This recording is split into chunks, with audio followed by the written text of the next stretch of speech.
好，来继续来看台中市的警方查到新北市一间仿精品的地下工厂，工仿一卡几十万，甚至是900万的卡网，拢拍一折，俗俗卖掉。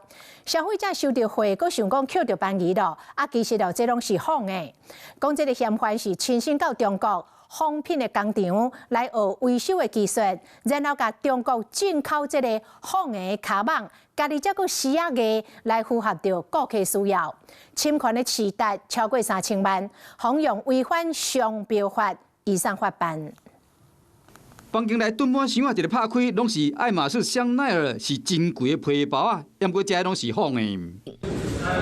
犯罪集团伫网络看爱马仕、香奈儿等高级的皮包啊，以市价一折伫卖，收到订单后去中国买转来台湾，过当依照人客的需要。订各种五金的配件，甚至有品牌包装盒仔，提供保固等等一条龙的服务。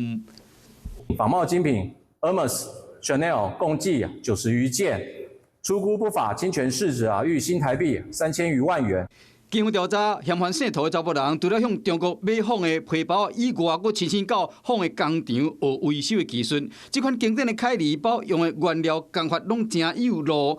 用目睭看正品甲仿的分不清出来，连原厂都要用检验才会知。全案依违反商标法等罪嫌，移送台湾新北地方检察署侦办。